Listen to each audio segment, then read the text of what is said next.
Hi, everyone. As I was introduced, thank you very much. I'm Erin Yarosh. I work for BGIS, and I work specifically on the Shell program. Now, we've really noticed, looking into a lot of our incidents we've had in the last couple years, that the root cause, when we actually look into it, we're really quick to say, that worker was complacent and caused that incident. But once we started looking into it more and more, we're really finding that mental health in the workplace is a huge, huge issue that is affecting us all as companies, as people. And it's something we really need to focus on, and something that I find is really important, because as we're looking into the root causes of these incidents, we're really finding that, I'll give you an example. A couple years ago, we had someone come in to a location, wasn't wearing PPE, didn't fill out any of our required paperwork, anything like that. So right off the bat, we're like, oh, this was blatant disregard for the rules. He was complacent, he wasn't following it. But once we started looking into it, we found out that his wife was very ill in the hospital. They had some workers who were away, so he was picking up two other workers' tasks as well. So he had a lot on his plate, and he was emotionally not fit for duty. Now, this is happening more and more. We just watched a video on the COVID-19 the coronavirus, and it's there's a lot going on in all of our minds and all of our worker minds, which makes it really important to really start talking and talking to your workers and making a program within your company on mental health, just because there's just so much going on. And this affects all companies. As you can see here by these stats, mental health problems account for more than $56 billion in lost productivity due to absenteeism and presenteeism. We're going to go over what absenteeism and presenteeism a bit farther down in this presentation, but that is a massive amount of money due to mental health issues, and why it is so important that we should be incorporating these programs into our safety programs, just like you would confined space or hot work or anything like that. So I don't know if you guys can see some of these stats, but every week in Canada, roughly 500,000 employees are off work because of mental health issues. Again, a massive amount of people. The associated costs of mental illness can consume up to 14% of your organization's net annual profits. So it's definitely something important as business owners in this room to start looking at. By age 40, 50% of our population will have mental illness, and 30% long disability claims, and 44% of employees have had mental health issues. So this is something that is really important to us all. If you go onto social media anywhere, you see memes like this all over. Anxiety, stress, struggling with depression, things like that. People make jokes out of it, but everyone in this room could probably identify with one of these memes here. And if you can identify with it, it means that it's happening in everyone's life right now.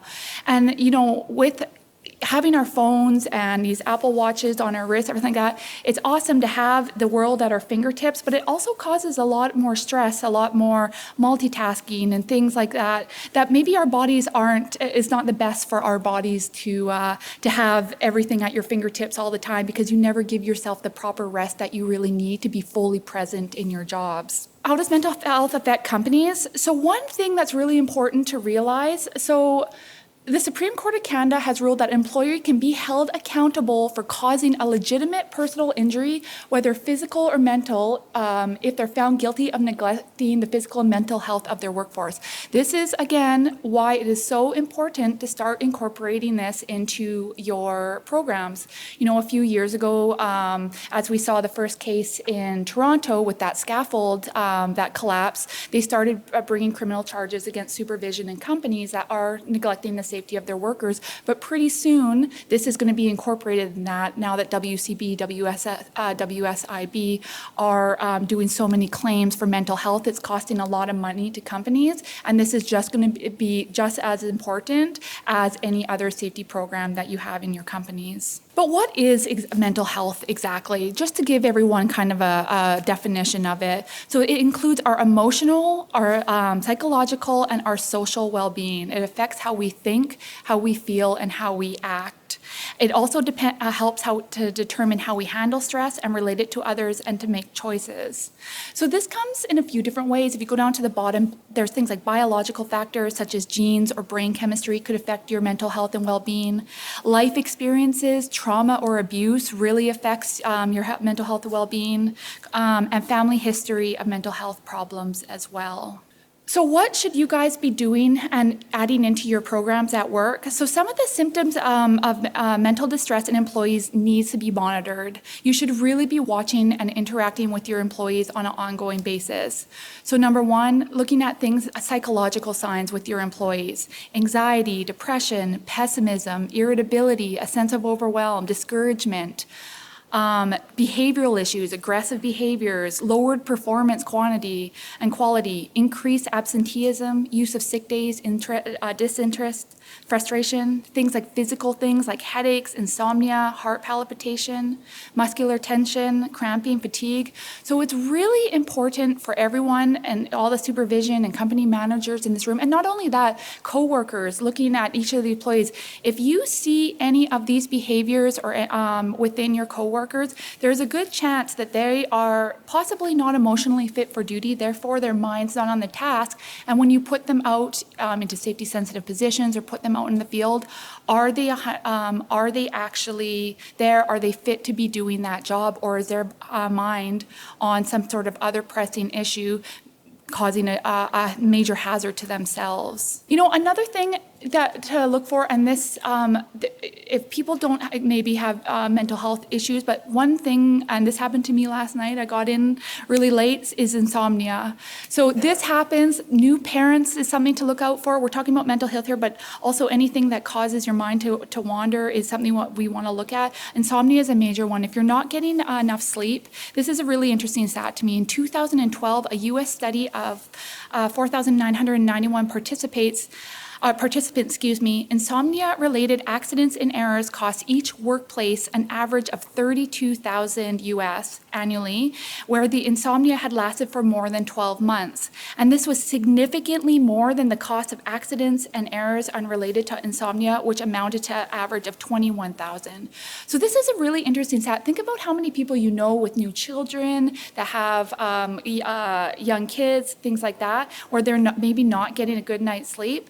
They used to have, I've seen it at safety meetings before, and I don't have it in here, but I think they're saying for every few lost hours of sleep is the equivalent of drinking one beer. So they're really attributing lost hours of sleep to drinking, to consuming alcohol, things like that, because that's what happens to your mind is it gets blurrier, as you get tired, you can't function properly. So this is also something to look for. If you know that someone maybe took a red-eye flight here, probably needs monitoring the next day, or if new children, anything like that, definitely something to watch out for, and maybe talk to the person in your workplace. Is this, how are you feeling today? Are you okay to be doing this job? And get a feel for if they should be in the workplace or not. So we discussed this briefly earlier, but absenteeism and presenteeism. This is really important, and we're going to go into a really interesting stat about this, but just to give you guys an idea of what absenteeism and presenteeism is. So absenteeism is really easy to see. It's basically how many days off do people take a year. Maybe your company has a program that they can have 4 sick days, six sick days, some flex days, things like that. Absenteeism is really easy to monitor. Presenteeism, which you would think would be the complete opposite and everyone working hard at work, is actually not. It is the practice that they go to work, but they're not mentally there. Let's put it that way. So basically it's defined as the practice of coming to work despite illness, injury, anxiety, often resulting in reduced productivity. Now, on the internet right now, this is a major thing affecting companies. You will see memes everywhere. I've grabbed a couple of them about, you go onto any type of social media, talking about what people do at work all day. These are jokes about only 700 more memes to look at until I get to leave work, but you always see ones talking about shopping. And if you think about the lost productivity of all these people and how so many employees identify with that, it means it's happening within your own company as well. And this is a really interesting stat right here. So an average company has 4 days lost absenteeism, but they are estimating for presenteeism 57 days lost. That's almost 3 calendar days month of employees possibly just sitting there, not just mentally fit to be there, of just daydreaming, not completely being productive, doing their job. And this is just due to the stress in their lives, the anxiety, ill family members, lost amount of sleep. And companies really lately, because of what's going on with the markets or the downsizing that's happened in the last few years, this is something to really think about when you're restructuring your companies. If you start cutting out employees out of your company or your companies, and you start putting more and more work on the employees that are there, they start to get overwhelmed. And if they're overwhelmed, they're not being productive at full capacity. And that's how, when they're too overwhelmed because they're not getting enough of their stuff done, that's how it slowly leads to presenteeism. And that's why I think it's really important for any company to really actually start looking at your own programs, how much you've cut costs. Is it worth maybe getting another person to cover and take away some of these 3 working months that someone missed if they're just feeling too overwhelmed, or if they're not mentally fit for duty? Or if you're a company that doesn't have any sick days, there's actually still lots of companies out there that don't have these, that allow paid sick days for their workers. Maybe this is something that's really good for you to start looking at, because people do actually need time off to recuperate from whatever they're dealing with. They might not have physical issues like a common cold or sickness, but they have mental stress issues that are just as important to deal with as any other physical sickness. But you can see on the right side here, at the top part of it is talking about, but the top of it would be absenteeism, the top of the iceberg. So they're guesstimating about $20 billion sickness, absence, staff turnover, tip of the iceberg. If you look at presenteeism, again, going back to what you can't visually see, those 3 working months lost, which could be due to poor leadership, poor organizational structure. Just like I said, you're cutting margins so much that you're overworking your workers and they're just not performing up to par. Poor working environment, not recognizing mental health within your workers, and low personal resilience. So that is a reduced performance due to psychological presenteeism. And that is a $60 billion, this is in the UK, and the stat's actually from a couple years ago as well, so it's definitely grown since then. But that is a massive amount of money for workers who show up at work but aren't doing anything. So I think it is very important for all companies to actually really start paying attention to this, because it's only getting worse and worse. And right now, they had the biggest stock market slide in 10 years last week. We have the coronavirus going on. There's financial stressors because companies are restructuring, laying off people. There's a lot of stresses in our daily lives. And that's not even counting the stresses from social media, the everyday ads flashing at you to be a better person, to look better, to this is what you should be. We've got a lot on all of our plates, and that's why it's so important for us to be recognizing and starting to do something about this, so we can get back on track and drop that 57 days of lost presenteeism. But how does this affect us on site? So we just talked about what it does to the company, but how does this affect us for the workers? So lots going on all of our minds, what we just talked about. So 90% of all injuries at work, home, or on the highway are caused by one or more of these 4 states causing or contributing to one or more of these errors. So some of the 4 states, for example, are rushing, frustration, fatigue, and complacency. So again, where do some of those, what if you look into the root causes of why those happen, where do those come from? So it could be from you're rushing because you have too much on your plate, you have fatigue because you have a new baby at home, you have frustration, again, too much on your plate, or you have other stressors in your life going on. So these are all coming from the root cause of just anxiety or just mentally not be emotionally fit for duty. And so what errors do these cause? Things like eyes not on task, mind not on task, being in the line of fire, losing your balance, traction, or grip. So, and then they lead, as you can see by the chart here, then it goes major, minor, close calls for the hazards, and then goes into hazards with critical error, which we're seeing more and more. I don't know how your companies are starting this year, but I know for us, we've had a few incidents and ones that have some really major learnings for us. So we are seeing this right off the bat this year. And if we, looking into the incidents we had, it is basically due to mind not on task. They were rushing to do something else. They were worrying about something else going on in their lives when we looked into it. And so this is just showing, and this is right off the bat, we're already just turned into March, how many incidents were happening, all with the same root cause. It means that there's probably going to be some more, and it's probably happening to other companies as well. This is why it is so important to really drive home to your workers to make sure that they are taking the time. In the Shell world, it's called stopping and completing a last-minute risk assessment. BGIS calls it Take Two for safety. I think every other company here has their own, but it's basically letting your workers know to stop, take a moment to clear their head and get back into what they're doing at the task in hand. Get them to ask themselves, okay, am I mentally fit to be here today? Do I have all my PPE on? Did I miss something because I was thinking about something else? Do I need assistance? Have I identified all the potential hazards, or did I complete all my required safety paperwork? It is so important right now to be making sure that you're taking the time to get your employees to stop. And this isn't just a once a day thing. This is, on a regular basis. Stop. Is my head in the game right now? Am I actually concentrating on this task, or am I worrying about something that picking my kids up at 5 o'clock when I actually have to go to this other parent-teacher meeting, when I actually have to do this? And that's how incidents happen, because you're worrying about other things when you should be thinking about where you're placing your hand or where you're walking, especially in this season right now where it's the spring thaw, or if you have all the procedures, safety procedures in place. So this is really interesting for the companies in the room here. So a little shout out to Bell. Bell's been, as we all know, Bell's really been driving the Let's Talk every year. We see it in the news. They spend a lot of money on their mental health programs at work, because they've noticed how much this is affecting their productivity and the cost of their company. They've done a really good job in realizing this.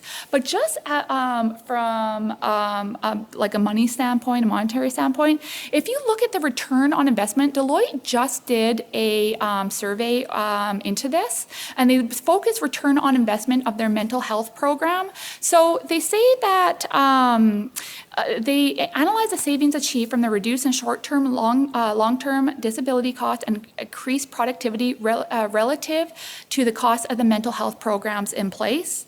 A medium annual return on investment is usually about $1.62 for companies and programs in place for up to 3 years, and $2.18 for those with initiatives in place longer than 3 years. However, with Bell, with how much they drive mental health and how big of a mental health program they have noticed that they have a $4.10 return on investment, because they put so much importance on their mental health program. Now, going back to that absenteeism and presenteeism slide that we just looked at, where they have 3 months of missed work, even though the worker's there, but not doing anything, that really is turning around that for them and dropping that significantly. So this is proof that if you put a lot of money into your mental health programs, you might scoff at giving more days off for sick days and things like that, but it actually does come back to you, and this is just proof on what it can actually do for your company. Here's some other benefits of having a really robust mental health program within your company. So things like reduced workplace stress, which is As we all know, there's so many stressors. Who doesn't want reduced workplace stress? Promotes strong company culture, which we really need to be successful teams.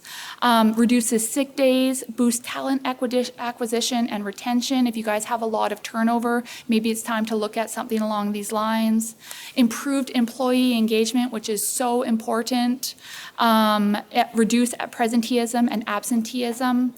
Decrease disability coverage costs, and increase productivity and growth. And higher employee, Jamel, and the most important thing for us, reduce risk of workplace accidents and injuries, because people's minds are now on task more than they were before. So this is introducing these programs into your company and really following through and monitoring your employees does so much for the morale of your company, and inadvertently works more profit for you because there's more productivity. How can you guys do this? So if you're a company that does not have a mental health program in it at work, this Thriving at Work, it's a Stevenson Farmer review of mental health and employers, gives a baseline of how to introduce one. It's a great thing to introduce. One of the things that you can do to achieve this is implement a mental health at work plan. It gives you steps on how to do this. Developing mental health awareness, so communications, encouraging open conversations, listening. This is one of the most important things I can say about this program. Is it's one thing to have a written, amazing mental health program, but if your supervisors are who are doing these employee engagements aren't actually taking the time to monitor and listen to what the employee is saying to them and pick up on these cues, when we go back to the psychological and physical behaviors that we had at the front of the slide deck, then really your program's not going to go anywhere, just like any safety program we have in place. So you really have to train supervisors to have good people skills as well. You know, if that doesn't come natural to them, which it's a learned thing for some people, sending them to the right courses to make sure they really understand how to manage people, because that's how you retain employees. So ensuring employees' hours are suitable. So this goes back to what I was saying before about overloading employees by cutting back on too many other workers to reduce or increase, your margin. We need to have a good work-life balance, and you need to have that within your company. No worker should be working all weekends, all nights, all evenings, everything like that. They need ample time to be able to rest, because if you have them working hours like that, then they are not present at work. They're not working, they're not 100% productive, because they're so exhausted from not getting any time to properly recharge their batteries. Okay, so what should supervision be doing? So some of the things for them to do, so the do's and the don'ts. So prepare. What resources are available? Most companies have EAP programs, things like that, to let them know about. Learn, care. Care is a huge one. Again, if you're talking to your employees but you don't have an emotional attachment with them, that you're not actually listening to them and you're not actually caring about what their answer is, employees can recognize that. They recognize you're just doing the steps. You're not actually caring about what their well-being is. So that's something you really need great employee engagement. So again, training your supervision is one of the most important things on this. So asking open-ended questions, making sure that they can start these conversations, listening, assuring, and follow up. So those are some of the do's. But some of the don'ts, and this is really important, and this is one of my biggest pet peeves, to be honest with you, don't start conversations with "I'm busy." So the one thing about starting a conversation like that is you subconsciously just told the employee that you're talking to that you don't have time for them. So if an example of this, if they come up and they're like, "Hey, how are you doing today?" And you're like, "Oh, I'm really busy." You just told that person that you don't have time to talk to them about it, because you're already concentrating on all the other things that you have. And that is, to be honest with you, that answer has become so commonplace for us, we don't even realize we're using it. And I actually don't think the intended action by saying "I'm busy" is to tell the person, "No, I don't have time for you." It's just something that we're just so used to saying because we are all busy. But it's something that we all need to start moving out of, because all you're doing is telling that person, "Hey, I got other things on my mind. Hurry it up. We got things to do here." Don't offer a pep talk if an employee comes to you about some of their issues. Don't be accusatory, and don't say I've been there unless you've been there. Don't ever try to name the underlying issue. And if you learn that a specific illness is causing the behavior, don't ask what caused the illness. So focus on what the solutions are. Don't go into their personal business. You're just there to help them with your company's resources and be the person who mitigates or points them on the way. But let's talk about us as people. This answer is just, we say this just as much as we say that I'm busy. So yeah, I'm fine, everything's fine, we're fine, everything's good. As soon as someone asks you how you're doing, oh, I'm fine, even if you're not. This is just a very common answer to everything. So what are some of the reasons that you say I'm fine when you answer these? So one, you're afraid to admit that you're struggling with your mental health. So you worry about stigma and prejudice associated with mental health. It's easier to explain how it's easier to say I'm fine than explain how you're really feeling. You assume that you're the only person experiencing these feelings. You are worried that the person asking the question may not know how to respond if you told them the truth. You don't like opening up and discussing your emotions, and you think that the person asking the questions isn't really interested. So those are some of the reasons why you automatically just say, I'm fine.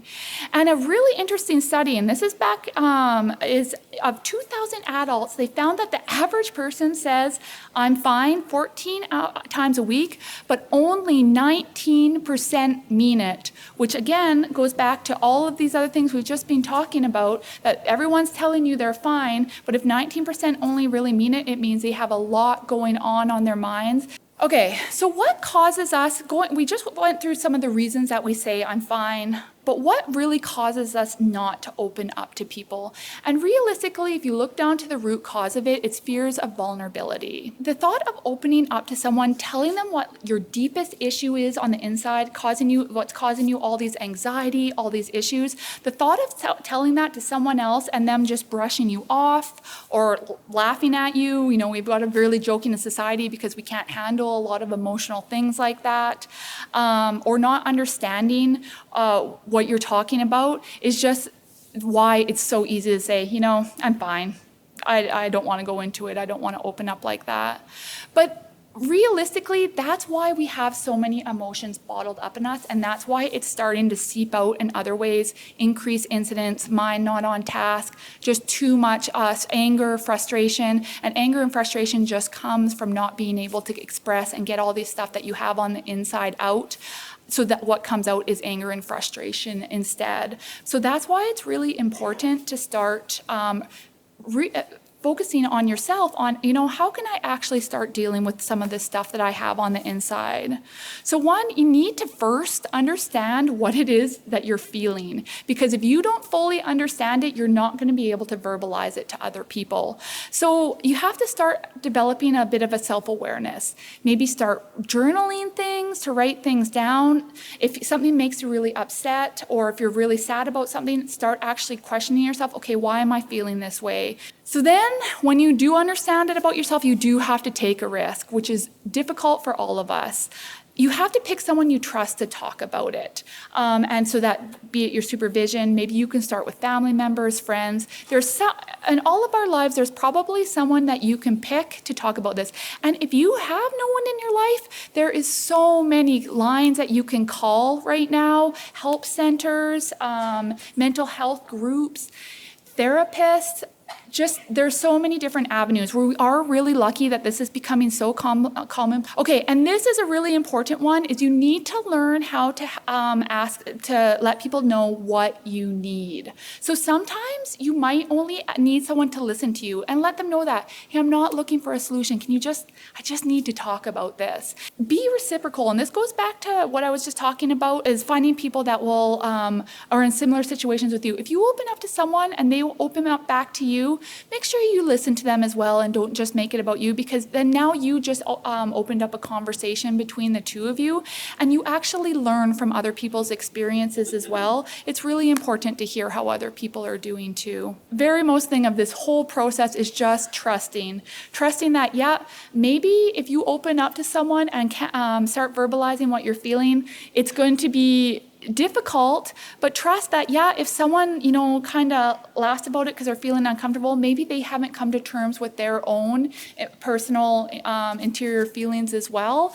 And the next person that maybe you talk to will have, or maybe you just started a conversation with that person that starts helping them come to terms as well. But you need to trust that by doing all these, it's going to start helping you in the future, and it will. These last couple slides here are just developed by the UK Mental Health Society. All it is just basically what you can do for self-improvement of helping your mental health. So connecting, we just talked about this. Connecting is so important. Doing things like volunteering, taking part in activities and communities at work, joining teams, hosting potluck. Just connecting in your community starts to help you feel better about yourself. The next thing is being active. I cannot stress this enough.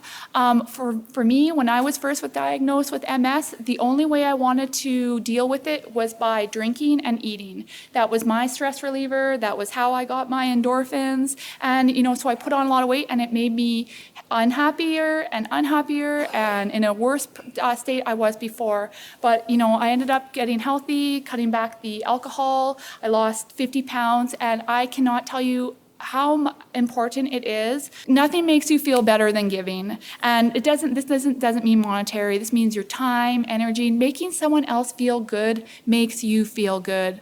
So give compliments to people, join community cleanup days, offer helps to neighbors. Again, you guys might laugh at things like this, but when you actually start doing it, it makes you feel really good on the inside. And when you start feeling better on the inside, then it starts all your mental well-being develop as well. The next one is take notice, mindfulness, attentive to and awareness of sensations, thoughts, and feelings. This is just so important. You hear mindfulness a lot nowadays. The last one is keep learning. Again, learning throughout life improves self-esteem. It helps keep you active. It builds social connections. Yeah, I just want to thank you guys all. If anyone wants these slides to do at any of their safety presentations, please take them. But I do really think this is an unbelievably important topic that we need to spend more time on, because it's just affecting so many people. So thank you guys so much.